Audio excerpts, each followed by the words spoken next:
નમસ્કાર વિદ્યાર્થી મિત્રો, એબીસી ક્લાસીસ ગાંધીનગર નામની યુટ્યુબ ચેનલમાં આપ સર્વેનું દિલથી હાર્દિક સ્વાગત છે। આજે તમારી સમક્ષ લઈને ઉપલબ્ધ થયો છું મોડેલ ક્વેશ્ચન પેપર વિષય સામાજિક વિજ્ઞાન વિભાગ બી।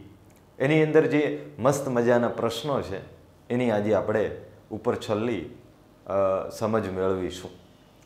મોડેલ ક્વેશ્ચન પેપરમાંથી વિદ્યાર્થી મિત્રો ખાસ કરીને તમે જોશો પાછળના બોર્ડના પ્રશ્નપત્રો તો એમાંથી પણ સારું એવું પૂછાતું હોય છે, એટલા માટે બોર્ડનું જે નમૂનાનું પ્રશ્નપત્ર છે એને મહત્ત્વ આપવું પણ વધારે જરૂરી છે।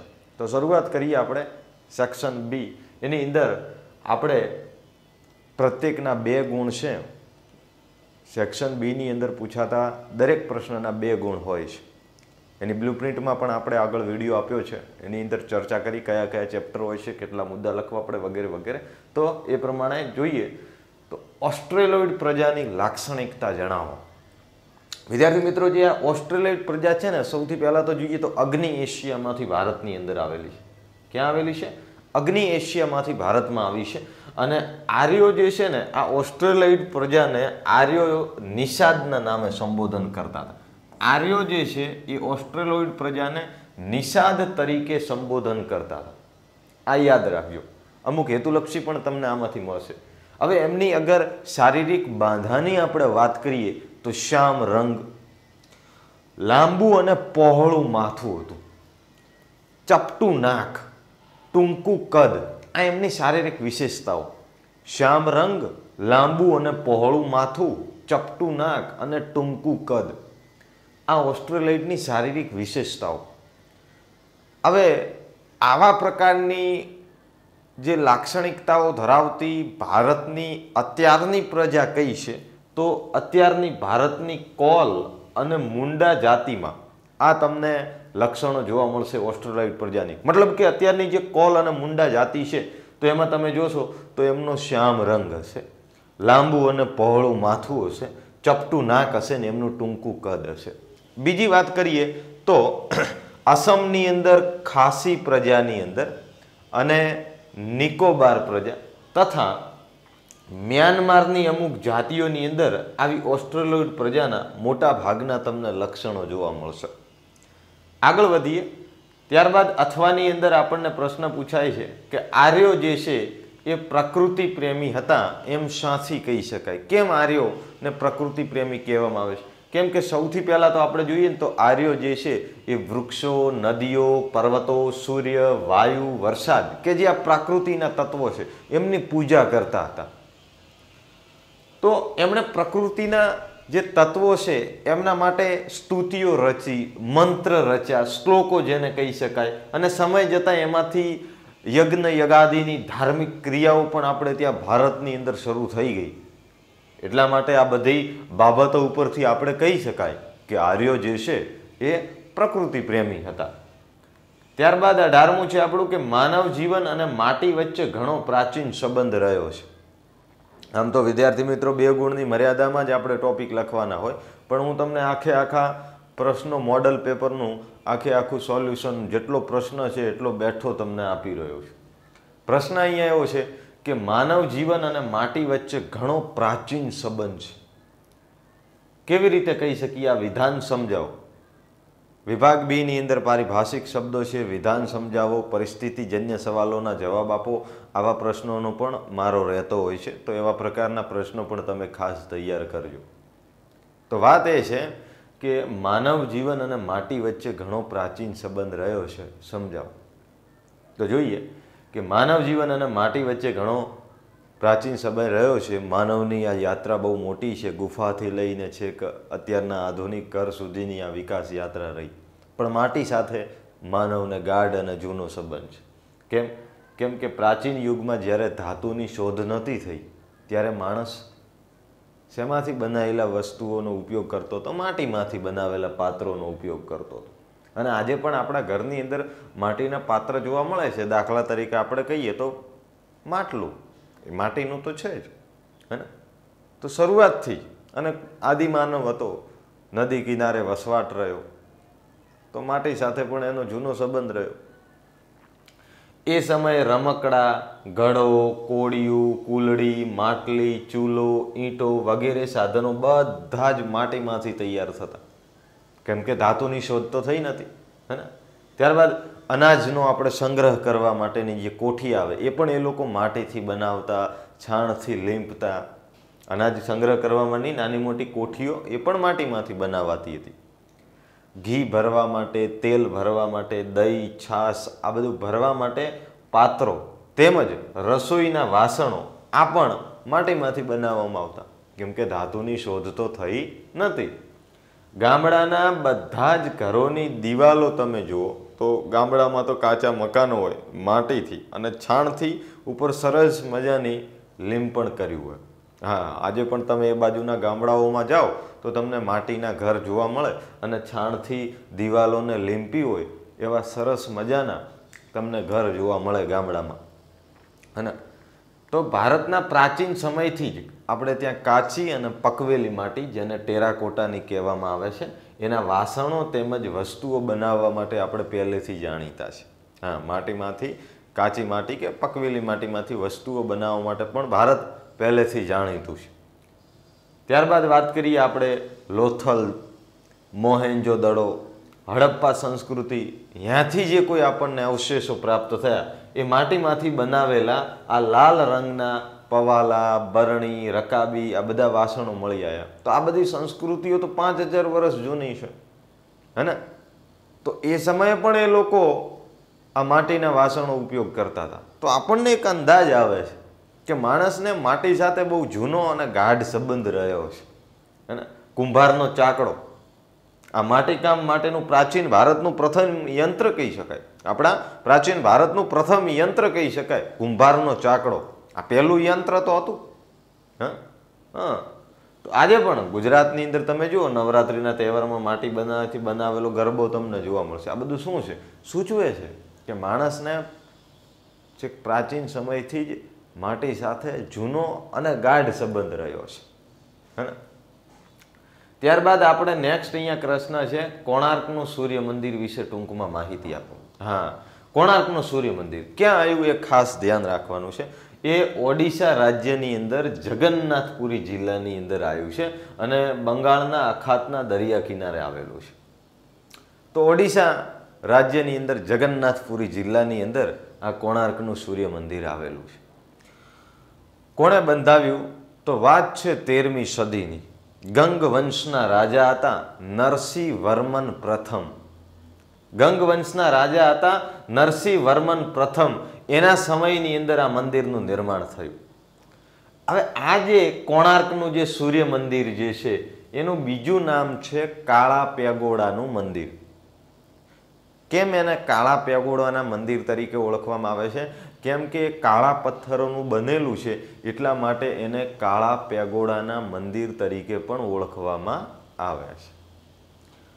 હવે સમગ્ર મંદિરને તમે જોશો તો પશુઓથી ખેંચતા સૂર્યના રથનું સ્વરૂપ આપવામાં આવ્યું છે, એટલે કે ઘોડાઓથી ખેંચતા સૂર્યના રથનું સ્વરૂપ આપવામાં આવ્યું છે. તો સમગ્ર મંદિરના વાત કરીએ તો સૌંદર્ય બક્ષતા 12 જેટલા મોટા પૈડા છે. આખા મંદિરને તમે જોશો ને તો 12 જેટલા એ રથને પૈડા છે. એ જે રથને 12 પૈડા છે એ વર્ષના 12 મહિનાનું સૂચન કરે છે. વર્ષના 12 મહિનાનું સૂચન કરે છે. એ પૈડાની અંદર તમે જુઓ તો આવી રીતે 8 આરા છે. કેટલા? 8 આરા છે. એ દિવસના 8 પ્રહર દર્શાવે છે. એટલે કે એક પ્રહર એટલે 3 કલાકનો સમૂહ, એટલે એક પ્રહર 8 તરી 24 કલાક. તો સમગ્ર જે રથને જે છે એ સમગ્ર મંદિર છે અને સૂર્યના રથનો આકાર આપવામાં આવ્યો છે. 12 પૈડા છે જે 12 મહિનાનું સૂચક કરે છે અને દરેક પૈડામાં આવી રીતે 8 આરા છે જે દિવસના પ્રહર દર્શાવે છે. હા, તો એકદમ રૂપાંકનોની વિગત અને વિષયની વિવિધતાની દ્રષ્ટિએ જોઈએ ને તો કોણાર્કનું સૂર્ય મંદિર એકદમ અજોડ છે.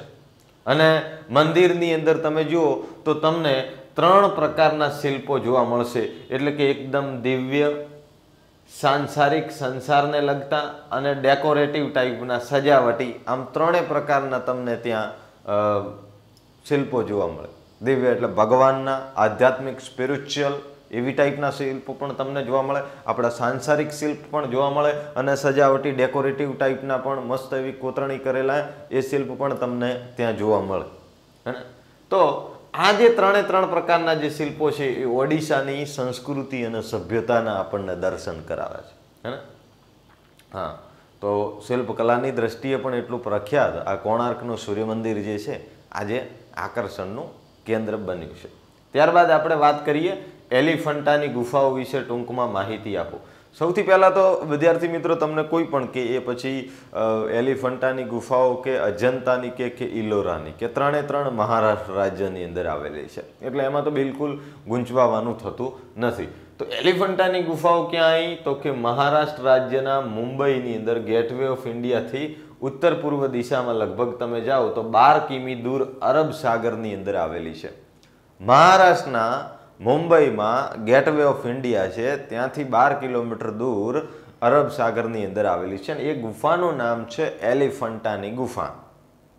હા, હવે આનું નામ કેમ એલિફન્ટા પડ્યું? તો વાત જરાક એવી છે કે પોર્ટુગીઝોએ આ અરબ સાગરની અંદર આ જે દ્વીપ હતું એને એલિફન્ટા ગુફા ઉપર સૌ પ્રથમ એ લોકો આવ્યા હતા, ત્યારે એમને હાથીની પથ્થર નિર્મિત એક વિશાળ આકૃતિ હતી, એટલે હાથીને આપણે કહીએ એલિફન્ટ, એટલે આનું નામ પડી ગયું એલિફન્ટા.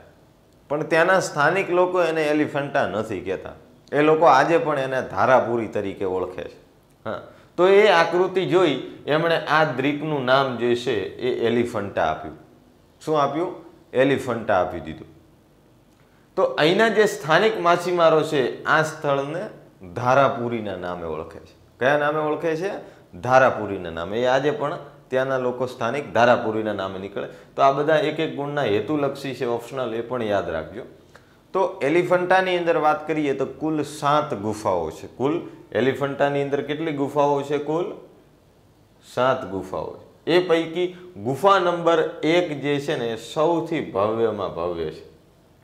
હા, એલિફન્ટાની અંદર કુલ 7 ગુફાઓ છે, એમાંથી ગુફા નંબર 1 સૌથી ભવ્ય. તો આ બધું હેતુલક્ષી પણ અહીંયાથી આપણને મળે છે, એ પણ ખાસ તમે ધ્યાનમાં રાખજો. હવે એમાં ભગવાન શિવ મહાદેવના 3 સ્વરૂપો દર્શાવતી એક મૂર્તિ છે જેનું નામ છે ત્રિમૂર્તિ. હા, આ ત્રિમૂર્તિ બહુ જ ભવ્ય છે, એટલે કે એની ગણના છે ને દુનિયાની સર્વોત્તમ મૂર્તિઓમાં થાય છે. દુનિયાની સર્વોત્તમ મૂર્તિઓની અંદર એની ગણના થાય છે. હા, એટલી બધી મસ્ત છે. તો અજંતાની ગુફાઓમાં તમને બીજા અનેક સુંદર શિલ્પ રચનાઓ જોવા મળશે. અનુપમ આ શિલ્પ કલાને ધ્યાનમાં લઈ અને યુનાઇટેડ નેશન્સ, જેને આપણે સંયુક્ત રાષ્ટ્રો કહીએ છીએ, એની સંસ્થાએ યુનેસ્કોએ ઈસવીસન 1987માં, કઈ સાલમાં? 1987માં આ એલિફન્ટાની ગુફાઓને વૈશ્વિક વારસાના સ્થળોની અંદર એનો સમાવેશ કર્યો, કેમ કે બહુ જ અદ્ભુત છે.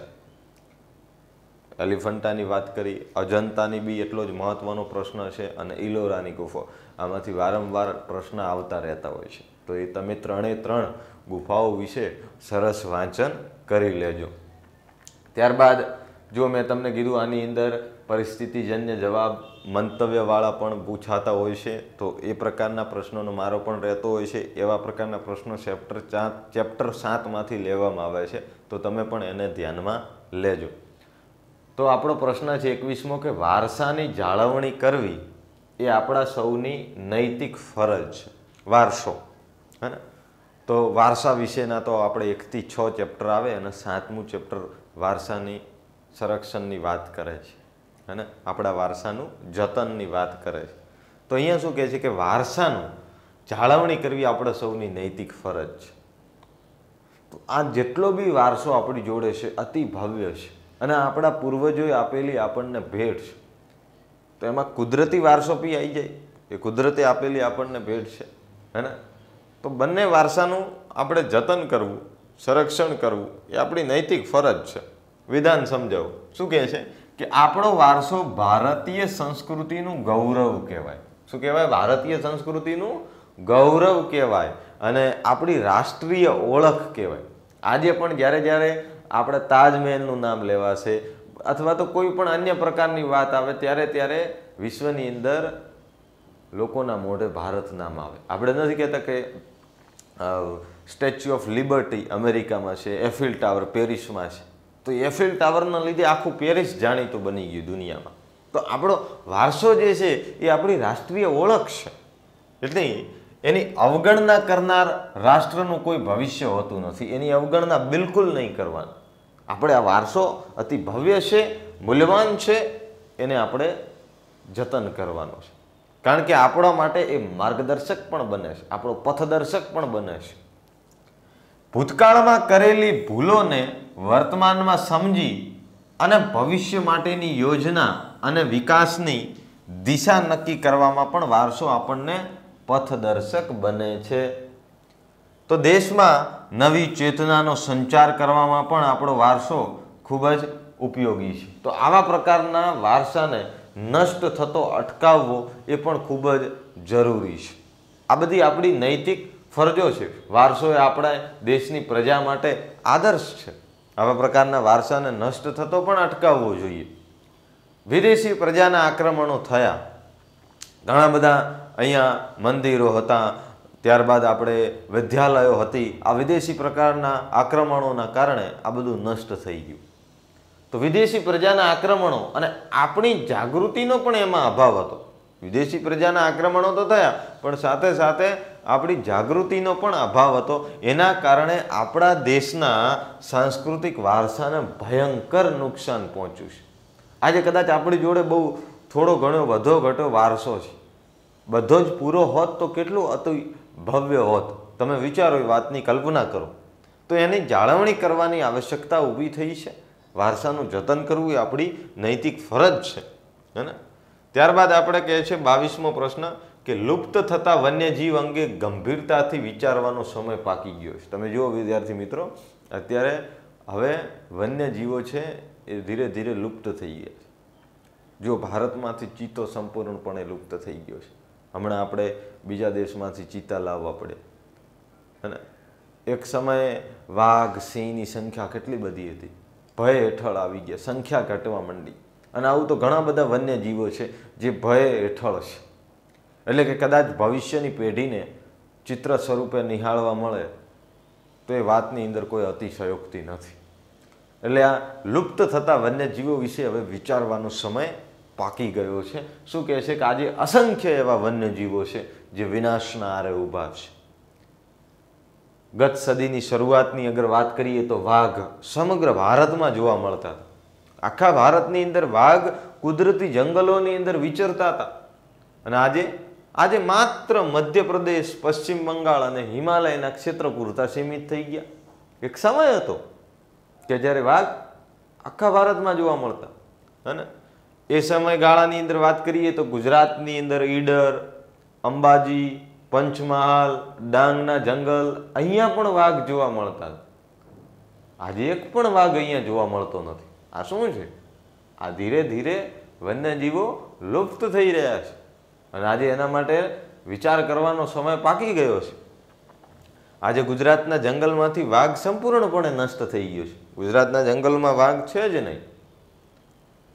આજે ભારતના જંગલોમાંથી ચિત્તો લુપ્ત થઈ ચૂક્યો છે. ગુજરાતના જંગલમાંથી વાઘ નથી, ભારતના જંગલમાંથી વાઘ જે છે ગુજરાતના જંગલમાંથી. એવું નથી કે ભારતમાં જોવા નથી મળતું, મળે છે, પણ ચિત્તો આખા ભારતમાં ક્યાંય નથી જોવા મળતો. તો અગાઉ ભારતના જંગલોમાં સહજ રીતે આપણને સામાન્ય રીતે જોવા મળતી પક્ષીઓની અનેક જાતો હવે નથી મળતી, એ લુપ્ત થઈ રહી છે, હે ને?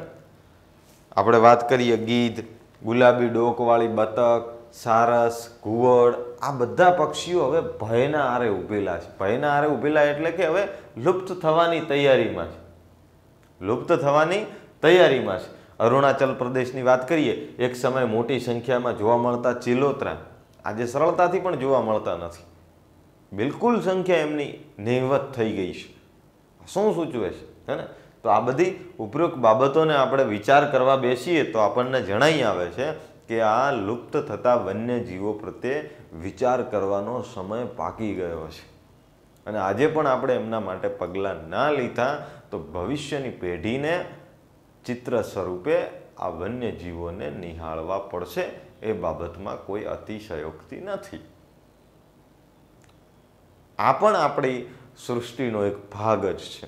તમે વિજ્ઞાનની અંદર ભણતા હશો, પોષણ કડી વિશે, આહાર શૃંખલા વિશે ભણતા હશો. દરેક જીવ એકબીજા ઉપર નભી રહ્યો છે.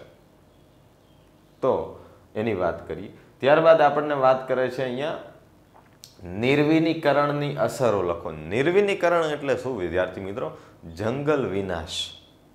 હા, જંગલોનો વિનાશ એને નિર્વિનીકરણ કે. તો જંગલનો વિનાશ થાય તો શું શું અસર થાય વાતાવરણમાં એની? એ બહુ સરળ પ્રશ્ન છે, પણ સમજો તો આપણને એકદમ સરળ પડી જાય. તો નિર્વિનીકરણનો જે અત્યારે પ્રભાવ વધ્યો છે, નિર્વિનીકરણની અસરોની વાત કરીએ તો જંગલો જે છે એ દિવસે ને દિવસે કપાઈ રહ્યા છે. એટલે કે જંગલોનો વિનાશ થઈ રહ્યો. તો જંગલોનો વિનાશ થાય તો પહેલી અસર એ થાય કે વાતાવરણની અંદર કાર્બન ડાયોક્સાઇડની માત્રામાં વધારો થાય છે. જંગલ વિનાશ થાય છે, કાર્બન ડાયોક્સાઇડ વધી જશે. અને આખી પ્રક્રિયા તમે જાણો છો કે કેમ કાર્બન ડાયોક્સાઇડ વધી જાય છે જંગલ વિનાશ. ત્યારબાદ તમે વિજ્ઞાનની અંદર ભણતા હશો, ગ્રીન હાઉસ ઇફેક્ટની અસરો વધારે ઘેરી બને છે. અને સાથે સાથે તમે જુઓ અત્યારે વાતાવરણ વૈશ્વિક તાપમાનની અંદર પણ વધારો થયો છે. વૈશ્વિક તાપમાન, જેને ગ્લોબલ વોર્મિંગની અસર કહેવાય છે, એ પણ વધારે ઘેરી બની છે. ત્યારબાદ માટીનું ધોવાણ થઈ જાય છે. એનાથી ખેતીની ફળદ્રુપતાની સમસ્યા વધી છે. કેમ કે વૃક્ષોના જે મૂળિયા છે જમીનને જકડી રાખે છે, પણ વૃક્ષો જ નહીં હોય તો માટીનું ધોવાણ થઈ જશે, જમીનની ફળદ્રુપતા ઘટી જશે. આ બધા જ પ્રકારના પ્રશ્નો ઊભા થશે, હે ને? દ્વીપકલ્પીય ભારતની અંદર વાત કરીએ, જંગલોમાં મોટા પાયા ઉપર થયેલા જંગલોના વિનાશને કારણે જંગલોનો વિસ્તાર ઘટી ગયો. જે આપણું દ્વીપકલ્પીય ભારત જે છે, દક્ષિણ ભારત જેને આપણે કહીએ, ત્યાં બહુ વધારે પ્રમાણની અંદર જંગલોનો વિનાશ થયો છે. આખો જંગલીય વિસ્તાર ઘટી ગયો છે. કહેવાય છે કે કોઈ પણ વિસ્તાર હોય ને એના 33% ભાગની અંદર જંગલો હોવા જોઈએ. કોઈ પણ વિસ્તારના 33% ભાગમાં જંગલ હોવા જોઈએ. તો એ પ્રમાણે ભારતની અંદર જોવા જઈએ, ભારતની અંદર તો ભારતની અંદર 23% વિસ્તારમાં જંગલો છે. એટલે કે હજી 10% ખૂટે છે. અને ગુજરાતની તો દોસ્ત વાત થાય એવી જ નથી. ગુજરાતની અંદર તો માત્ર 10% વિસ્તારમાં જ જંગલો છે, 23% ખૂટે છે. ઉલટું થઈ ગયું ભારત અને ગુજરાત. એવું કહેવાય છે કે દર મિનિટે એક ફૂટબોલના મેદાન જેટલા ક્ષેત્રફળના વૃક્ષો કપાઈ રહ્યા છે વિશ્વની અંદર. આ બધો વિચાર કરવો પડશે. તો આવી સમસ્યાઓ જન્મવાની જ છે દોસ્ત, હે ને? વૈશ્વિક તાપમાનની અંદર વધારો થઈ રહ્યો, આ બધી જંગલ વિનાશની અસરો છે. બિલકુલ સહેલી છે. વરસાદનું પ્રમાણ ઘટ્યું છે. આ વરસાદનું પ્રમાણ ઘટે એટલે આપણે જાણીએ છીએ કે વરસાદ નહીં પડે તો દુષ્કાળ પડશે. અનેક વન્યજીવો જેમનું ઘર છે વૃક્ષો, નિરાશ્રિત થઈ ગયા છે. આ બધી જંગલ વિનાશની અસરો. અને વન્યજીવો ને જંગલની અંદર ખોરાક પાણી ન મળે એટલે એની શોધમાં માનવ વસ્તી તરફ આવી ચડે છે. અને પછી માનવ અને વન્યજીવો વચ્ચે ઘર્ષણ થાય છે. એમાં એમણે જીવ ગુમાવવાનો વારો આવે છે. સીધી વસ્તુ છે, હે ને? તો કેટલાક વન્ય પ્રાણીઓ અત્યારે લુપ્ત પણ થઈ રહ્યા છે. આ બધી જંગલ વિનાશની અસરો છે. પણ તમને પ્રશ્ન એવો પૂછશે કે નિર્વિનીકરણની અસરો, નિર્વિનીકરણનો પ્રભાવ જણાવો. તો એની અંદર આ જંગલ વિનાશની જ અસરો લખવાની. વૈશ્વિક તાપમાનમાં વધારો, વરસાદનું પ્રમાણ ઘટ્યું છે, દુષ્કાળનું પ્રમાણ વધ્યું છે, વન્યજીવો નિરાશ્રિત થયા છે, વન્યજીવો લુપ્ત થઈ રહ્યા છે, બરોબર. ગ્લોબલ વોર્મિંગની અસરો ઘેરી બની છે, ગ્રીન હાઉસ ઇફેક્ટની અસરો થઈ છે. આ બધી જંગલ વિનાશની અસરો આપણે લખવાની છે. ત્યારબાદ છે યોગ્ય જળ વ્યવસ્થાપન જળ સંકટથી બચાવે છે. જો આપણે સરસ રીતે પાણી, જળનું વ્યવસ્થાપન કરીશું તો આપણે જે આ જળ સંકટ સર્જાય છે એનાથી આપણે બચી શકીશું. વિધાન સમજાવો તો શું કહે છે કે નીચે દર્શાવેલી રીતો મુજબ પાણીનો કરકસરપૂર્વક ઉપયોગ કરવાથી તેમજ તેનું યોગ્ય વ્યવસ્થાપન કરવાથી આપણે જળ સંકટથી બચી શકીએ છીએ. આપણને એમ લાગે છે વિશ્વની વસ્તી 800 કરોડ થઈ ગઈ છે. શું 800 કરોડ લોકોને કેટલી પાણીની જરૂર પડતી છે? હે, તમે વિચારો. 800 કરોડ પબ્લિક જે પાણી વાપરે છે એ થોડું થોડું બચાવવાનું ચાલુ કરી દે તો પણ ઘણી બધી પાણીની સમસ્યાઓ જે છે હલ થઈ જાય. અહીંયા અમુક વાત કરી છે કે બગીચાના છોડને પાણી પાવા માટે વાહન ધોવા માટે, નાહવા ધોવા માટે, શૌચાલયની અંદર, વોશ બેસનની અંદર આપણે કેવું પાણી વાપરવું જોઈએ? સાદું પાણી વાપરવું જોઈએ, કરકસરપૂર્વક વાપરવું જોઈએ. આ બધાની અંદર આપણે કંઈ પીવાનું જ પાણી હોય એવું વાપરવું જરૂરી નથી. તમારે બગીચામાં છોડને પાણી પાવવું છે, વાહન ધોવા માટે, નાહવા ધોવા માટે, શૌચાલયમાં તથા વોશ બેસિનની અંદર સાદું પાણી એકદમ આપણે વાપરીએ તો ચાલે એવું છે.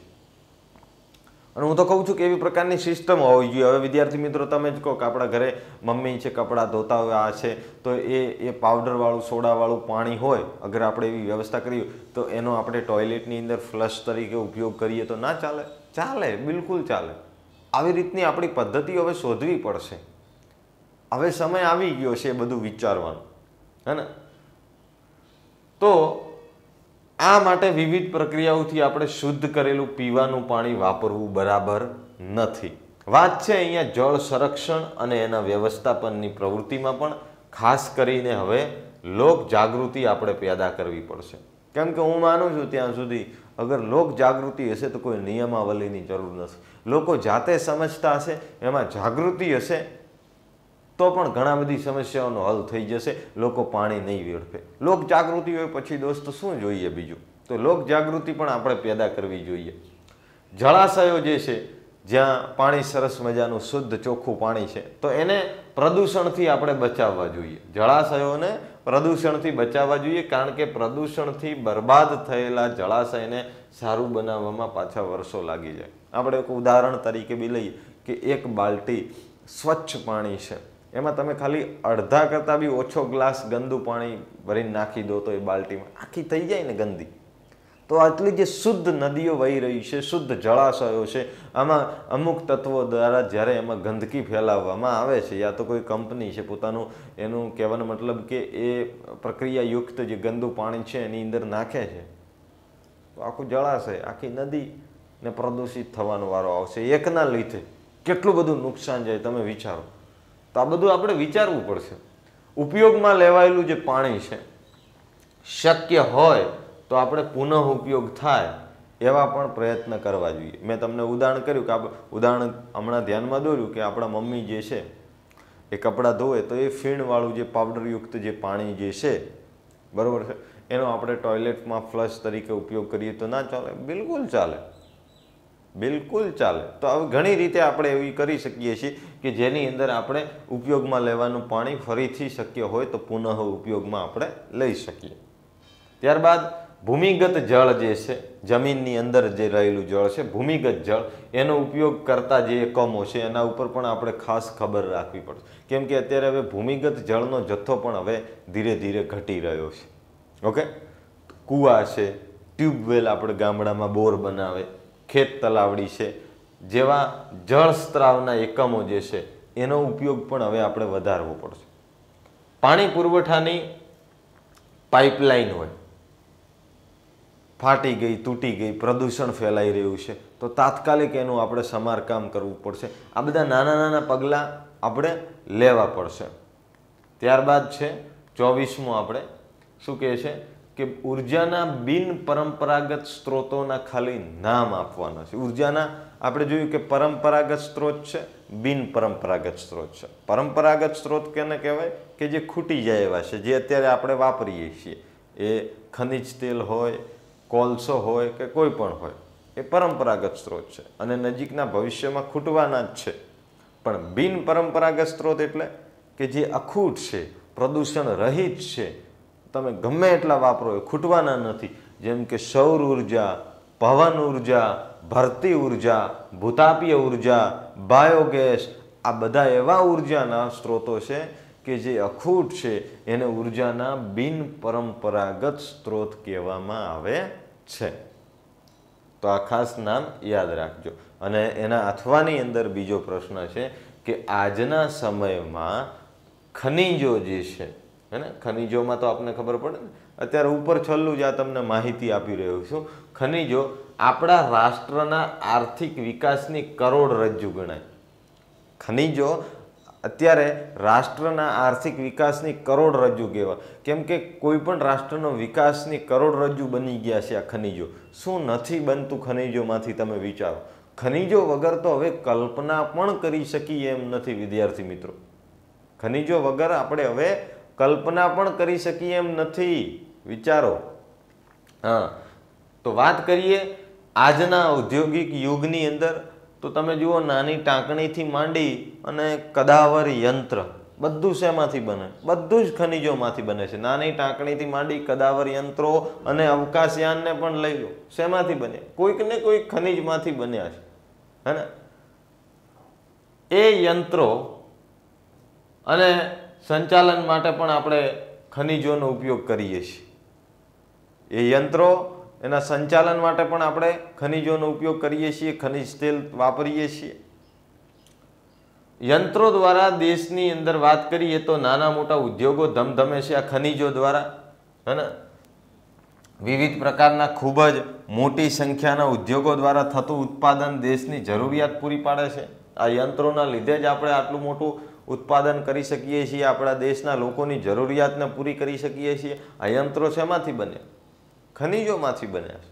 ખનિજો જ ના હોત તો, હે ને, તો કિંમતી આપણે આ બધા વસ્તુઓની બનાવટ કરીએ છીએ, વિદેશમાં વેચીએ છીએ, વિદેશમાંથી આપણે નાણું કમાઈએ છીએ, વિદેશી હુંડિયામણ કહેવાય છે.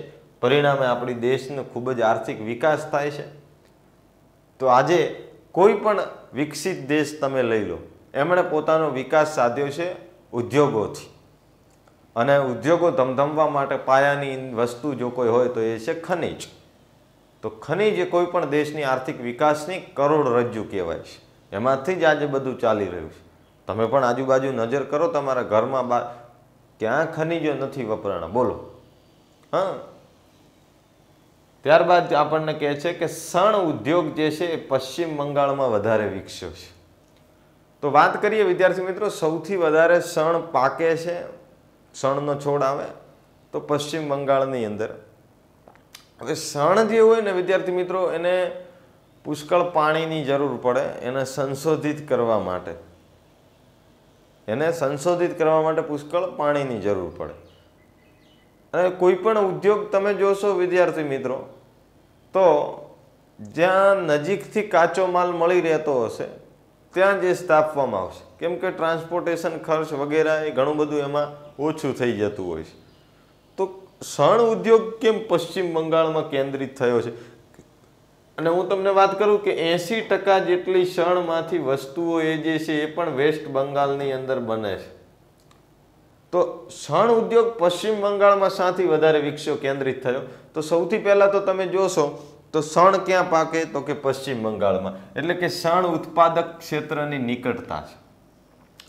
બીજું, એ બાજુ આંતરિક જળ પરિવહન પણ સારું છે, સસ્તા જળ પરિવહનની સુવિધા છે. આપણે ત્યાં તો એટલી નદીઓ અને નહેરો ને અહીંયા નથી વહેતી, પણ એ બાજુ તમે જાઓ પૂર્વના રાજ્યો બાજુ, એ બાજુ બરોબર, દક્ષિણની અંદર પણ તો આંતરિક જળ પરિવહન નદીઓ દ્વારા, નહેરો દ્વારા થાય છે, વહાણવટું થાય છે. એટલે સસ્તા જળ પરિવહનને પણ સુવિધા છે. શણને સંશોધિત કરવા માટે પૂરતું પાણી પણ મળી રહે છે, કેમ કે અગર પશ્ચિમ બંગાળની અંદર વાત કરીએ તો હુગલી નદીના કિનારે આવેલું આ રાજ્ય છે. તો જોડે નદી હોય તો પાણીની તો સમસ્યા થવાની નથી. ત્યારબાદ એમને સસ્તા મજૂર, માનવ શ્રમ પણ મળી રહે છે, બેંકની સગવડ પણ મળી રહે છે, વીમાની સગવડ પણ એમને મળી રહે છે. ત્યારબાદ ઉત્પાદનની નિકાસ કરવા માટે તો કે બંદર પણ છે, દરિયા કિનારે આવેલું છે તો બંદરની પણ સુવિધા છે. આ બધું જ એક જ જગ્યાએ એવું સરસ રીતે સેટ થતું હતું. શણ પણ ત્યાં વધારે પાકતું હતું અને સસ્તો માનવ શ્રમ મળી રહેતો હતો, જળ પરિવહનની સુવિધા મળી રહેતી હતી, બેંક, વીમાની સગવડો મળી રહેતી હતી, બંદરની સગવડ મળી રહેતી હતી. એટલા માટે આ બધું એવું સરસ રીતે સેટ થયું કે શણ ઉદ્યોગ સૌથી વધારે પશ્ચિમ બંગાળની અંદર કેન્દ્રિત થયો. હે ને?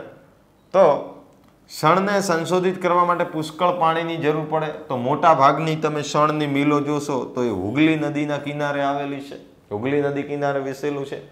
તો એટલા માટે કહી શકાય કે શણ ઉદ્યોગનો સૌથી વધારે વિકાસ જે છે પશ્ચિમ બંગાળની અંદર થયો, કેમ કે આ બધા જ માપદંડો છે ત્યાં બંધ બેસતા હતા. અને ત્યારબાદ આપણે વાત કરીએ પર્યાવરણીય અતિક્રમણ રોકવાના ઉપાયો. હા, તો પર્યાવરણને જે નુકસાન થઈ રહ્યું છે એ પર્યાવરણીય અતિક્રમણ રોકવાના ઉપાયોની વાત કરે છે. કઈ રીતે આપણે પર્યાવરણનું જે નુકસાન જે છે એ રોકી શકીએ એની વાત અહીંયા કરવામાં આવે છે. શું કહે છે જુઓ, ખાસ કરીને વિદ્યાર્થી મિત્રો, પહેલાં તો આપણે જે ઉદ્યોગો જે છે એના વિકાસનું યોગ્ય આયોજન કરવું પડશે. કારણ કે તમે એવા ઉદ્યોગોને જોયા હશે કે જેમની મિલો, ફેક્ટરીઓ કે જેમની ચીમનીઓમાંથી આ કાળા ભૂરા રંગનો ધુમાડો નીકળતો તમે જોયો હશે, હે ને? તો બીજું, એ લોકો જે યંત્ર ઉપકરણો વાપરે છે એની ગુણવત્તા, એ પ્રદૂષણ ફેલાવતા ઉદ્યોગોને આપણે રહેણાંક વિસ્તારથી દૂર યોગ્ય સ્થાને સ્થાપવા પડશે. ક્યાં લઈ જવાની વાત કરે છે? રહેણાંક વિસ્તારથી દૂર લઈ જવા પડશે. અને સારા યંત્ર અને જે ઉપકરણો જે છે એ વસાવી એમનું કુશળ સંચાલન કરી અને પ્રદૂષણ ઘટાડી શકાય છે. તો ઉદ્યોગો જે છે એ કુલ 4 રીતે પ્રદૂષણ ફેલાવતા હોય છે. તો એક તો હવાનું પ્રદૂષણ ફેલાવે, એ તો આપણને સમજ આવે કે એમની ચીમનીઓમાંથી એ ધુમાડા ગોટા નીકળતા આપણે સૌ કોઈએ જોયા અને પ્રદૂષણ ફેલાવે. પછી બીજું પાણીનું પ્રદૂષણ પણ ઉદ્યોગો ફેલાવે. એમનું જે આ કેમિકલયુક્ત ગંદુ પાણી જે છે એ લોકો નદી, નાળા, તળાવો, જળાશયોની અંદર છોડી દેતા હોય, તો એ જળનું પ્રદૂષણ થયું. ત્રીજું જે છે એ છે ભૂમિનું પ્રદૂષણ. આવું કેમિકલયુક્ત પાણી ખુલ્લી જમીનો ઉપર ઢોળી દેવામાં આવે એટલે એમની પણ ફળદ્રુપતા નષ્ટ થઈ જાય. અને ચોથું છે આમના જે આવા કદાવર યંત્રો અને ઘોંઘાટવાળા કર્કશ અવાજ જે ધ્વનિનું પ્રદૂષણ ફેલાવે, જેનાથી માનવી માટે અસહ્ય થઈ પડે જે આજુબાજુ રહેતા હોય, બરાબર, અને બહેરાશ પણ આવી શકે છે. તો આવી 4 રીતે એ પ્રદૂષણ ફેલાવતા હોય છે. આપણે એમના યંત્રોની સારી ક્વોલિટી, ગુણવત્તા સુધારીશું, યોગ્ય કહેવાનો મતલબ ઈંધણની પસંદગી કરીશું તો પણ આ પ્રદૂષણ ઘટાડી શકીશું. અને રહેણાંક વિસ્તારથી દૂર લઈ જવાની નીતિ. તો ઈંધણની યોગ્ય પસંદગી, જો આપણે ઈંધણની પણ યોગ્ય પસંદગી કરી અને એના ઉચિત ઉપાયો કર્યા તો પણ આપણે આવી રીતે હવાનું પ્રદૂષણ પણ ઓછું કરી શકાય. દાખલા તરીકે ઉદ્યોગોમાં કોલસાની જગ્યાએ આપણે જો ખનિજ તેલનો ઉપયોગ કરીએ તો એ ધુમાડો બિલકુલ ઓછો થઈ જશે. કોલસાથી ચાલતું હોય તો કેટલું બધું ધુમાડો થાય.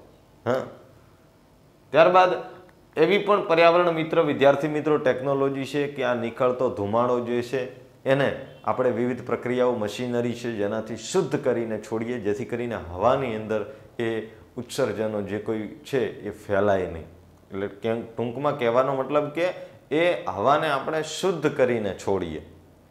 પાણીનું પણ જે આપણું કેમિકલયુક્ત ગંદુ પાણી છે એવી ટેકનોલોજી છે જેની મદદથી એને શુદ્ધ કરી અને પછી છોડીએ, જેથી કરીને પ્રદૂષણ ન ફેલાય અને પર્યાવરણનું અતિક્રમણ ન થાય.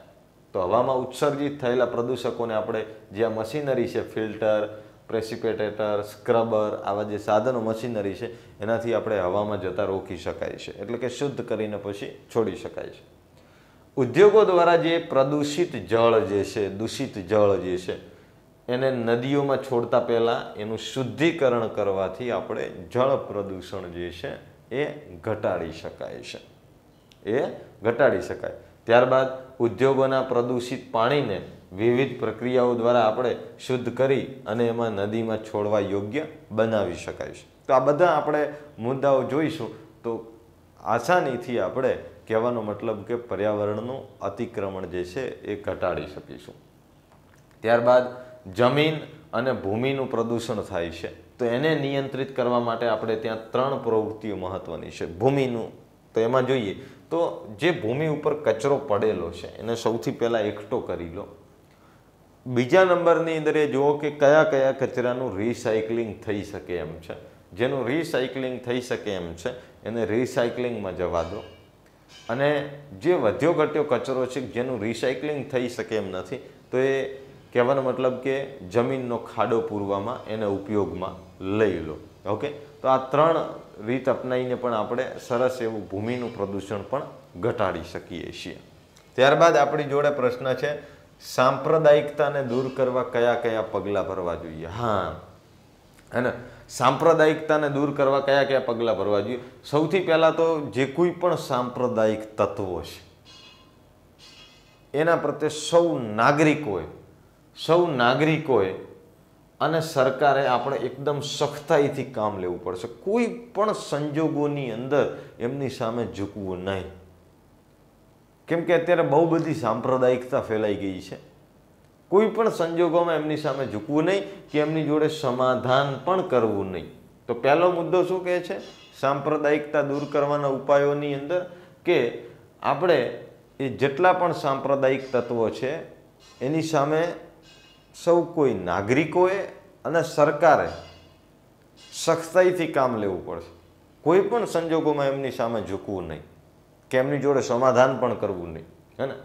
અને બીજું, આ જે સાંપ્રદાયિકતા આટલી બધી ફેલાણી છે એ હવે મૂળમાંથી જ આપણે સુધારવું પડશે.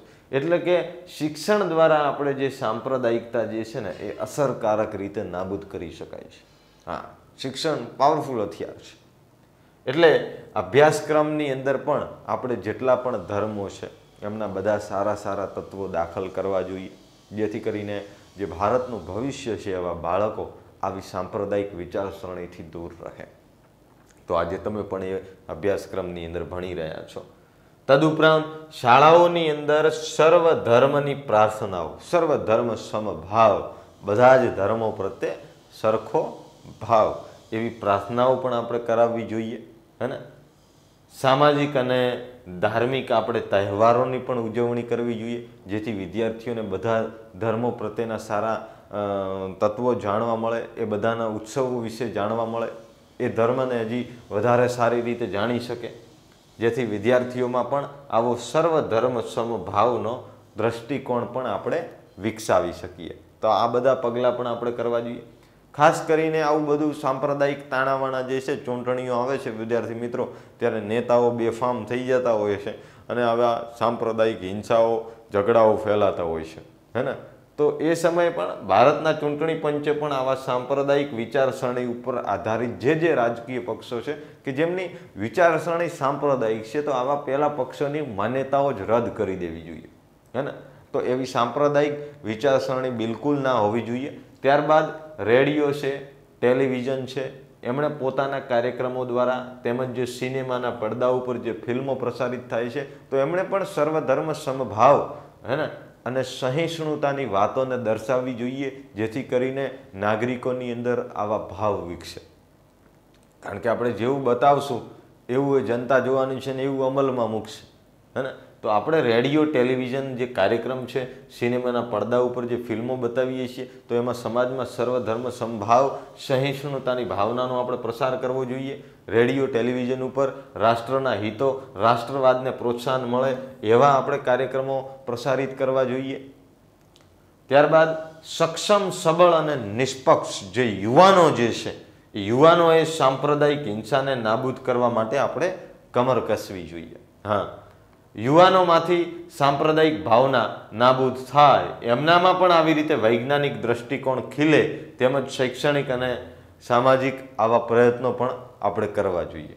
આવા બધા પ્રયત્નો કરીશું તો આપણે સાંપ્રદાયિકતા દૂર કરી દઈશું. તો સમાજની અંદર જે બુદ્ધિજીવીઓ છે, રાજકીય નેતાઓ છે, ધર્મ કે સંપ્રદાયના મોટા વડાઓ છે, આ બધાએ સાથે મળી અને સાંપ્રદાયિકતાને અંકુશિત અને નિર્મૂળ સદંતર નાબૂદ કરવા માટેના આવા સંનિષ્ઠ પ્રયત્ન કરવા જોઈએ. ધર્મ, જાતિ, ભાષા અને પ્રદેશથી ઉપર રાષ્ટ્રહિત છે, રાષ્ટ્ર ગૌરવ છે એવી સમજને કેળવવી જોઈએ. તો આ બધું આપણે કરીશું તો ચોક્કસથી આપણે સાંપ્રદાયિકતાને દૂર કરી શકીશું. તો આજે આપણે સામાજિક વિજ્ઞાનની અંદર જે મોડલ ક્વેશ્ચન પેપર છે, બોર્ડનું જે નમૂનાનું પ્રશ્નપત્ર છે, એનું વિભાગ બી એનું સોલ્યુશન તમને આપ્યું. આઈ હોપ કે તમને આ વિડીયો જે છે એ ગમ્યો હશે અને તમારું સારું એવું રિવિઝન પણ થઈ ગયું હશે. ફરી આવતી વખતે તમને મળીશ વિભાગ સી સાથે. તમારી અને મારી મુલાકાત થશે. અન્ય કોઈ સહાયતાની જરૂર પડે તો તમે કોમેન્ટ કરી શકો છો. ઓકે, તો ફરી મળીશું આવતી વખતે નવા અધ્યાય, નવા ટોપિક સાથે. ત્યાં સુધી રજા લઉં છું. Good bye. જય હિન્દ.